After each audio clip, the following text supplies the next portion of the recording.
ესეთი კვლევა უკვე სისტემატიურად ატარებს ამ ტიპის გამოკითხვებს, ხშირად ყოფილვართ თქვენი გადაცემის სტუმარიც, უკვე მიმდინარე წელს საზოგადოებრივი პასუხისმგებლობის კამპანიის ფარგლებში ვატარებთ ხოლმე აქტუალურ თემებზე სხვადასხვა ტიპის გამოკითხვებს. ეს გამოკითხვა, რომელიც როგორც აღნიშნეთ, მოგზაურობის ჩვევებს ეხება, ონლაინ ჩატარდა.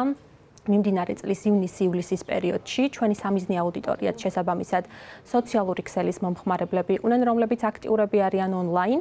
351-მა იუზერმა მიიღო მონაწილეობა სხვადასხვა სოციალური ქსელის, რომელიც საქართველოში ფუნქციონირებს და მისი სტატისტიკური ცდომილება კვლევის მთლიანობაში 5%-ის ფარგლებში მერყეობს სტანდარტულად. რა გამოვლინდა კვლევის შედეგად, რომელი ყველაზე პოპულარული მიმართულებები დღეს ქართველი მოგზაურობისთვის? ხო, პირველ რიგში უნდა აღვნიშნოთ, რომ კვლევის მონაწილეთა 45% ფაქტობრივად ნახევარი ამბობს, რომ ბოლო 1 წლის განმავლობაში მათ აქვთ მოგზაურობის გამოცდილება, ანუ დაუტოვებიათ ქვეყნის ფარგლები სამოგზაუროდ, საზღვარგარეთ წასულან, რაც საკმაოდ მაღალი მაჩვენებელია.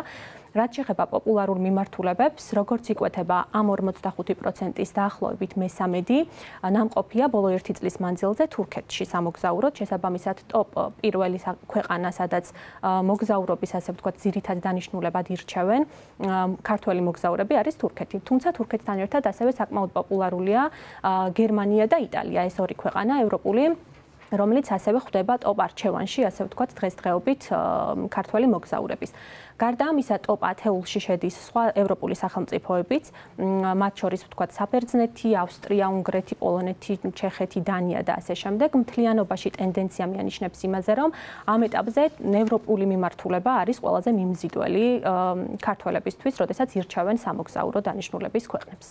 როგორ გეგმავენ ქართველები მოგზაურობას დამოუკიდებლად, ტურისტული სააგენტოების დახმარებით, მეგობრების დახმარებით, რა არის ძირითადი გადამწყვეტი ფაქტორი?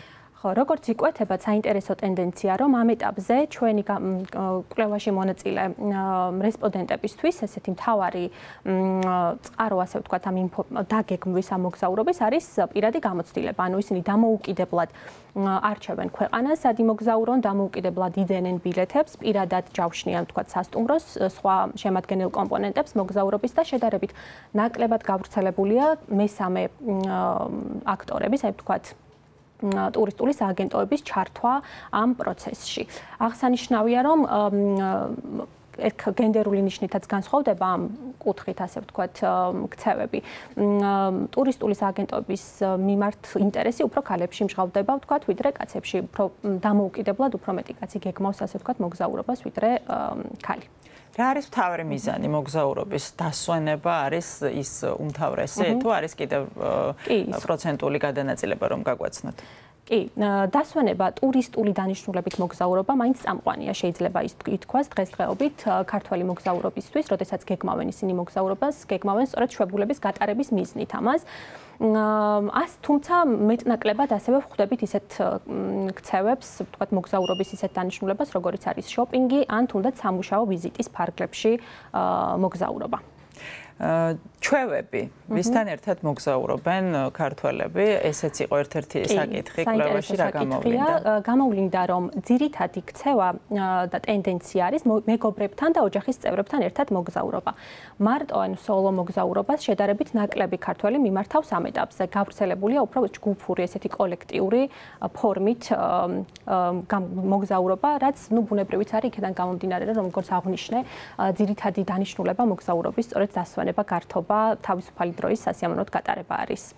ქვეყნები, სადაც მოგზაურობენ, უკვე ახსენეთ, თუმცა ერთ-ერთი საკითხი კვლევაში იყო პრიორიტეტული მიმართულებები და საოცნებო ქვეყნები. აი ამ მიმართულებით რა გამოვლინდა? კი, საინტერესო ტენდენციები ვლინდება ამ მიმართულებითაც. ზოგადად უნდა ითქვას, რომ დაახლოებით იმდენივე პროცენტული განაწილება ჩვენი გამოკითხულების გეგმავს მომდევნო 6 თვეში გამგზავრებას, ქვეყნის დატოვებას სამოგზაუროდ 40%, რაც ასევე საკმაოდ მაღალი მაჩვენებელია.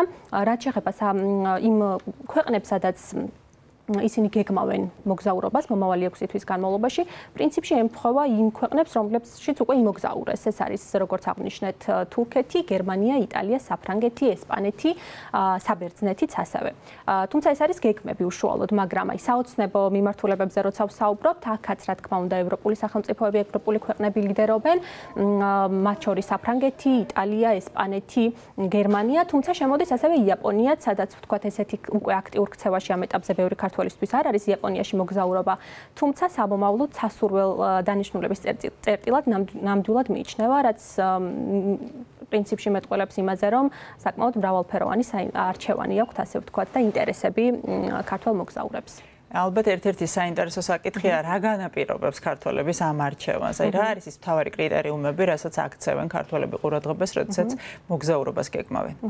როგორც აღნიშნეთ, იმ ფუნქცია დანიშნულების გათვალისწინებით, რომ მოგზაურობის მთავარი დანიშნულება ამ ეტაპზე ქართველებისთვის და ქართველი მოგზაურებისთვის არის დასვენება, მშობლების გატარება, ბუნებრივია ტურისტული ღირსშესანიშნაობების დათვალიერება, ვთქვათ, კულტურული სხვადასხვა ასპექტების შეცნობა ამა თუ იმ ქვეყნის არის მთავარი ამოცანა, როდესაც მთავარი კრიტერიუმი, რის მიხედვითაც ისინი არჩევენ იმ ქვეყანას, სადაც უნდათ რომ იმოგზაურონ. ამის გარდა რამდენად ექნებათ იქ გართობის შესაძლებლობა, ასევე ძალიან მნიშვნელოვანი ფაქტორია ფასი, ბიუჯეტური მოგზაურობაც რა თქმა უნდა აქტუალურია მომხმარებლისთვის და ასევე უვიზო მიმოსვლის შესაძლებლობაც ერთ-ერთი მნიშვნელოვანი და წამყვანი კრიტერიუმია, როდესაც ისინი არჩევენ ქვეყანას სამოგზაუროდ, რაც პრინციპში ვლინდება იმაში, რომ სწორედ ეს ქვეყნები არის, ამ ნიშნებს აკმაყოფილებს ის ქვეყნები, სადაც ძირითადად მოგზაურობენ ბოლო 1 წლის მანძილზე ქართველები.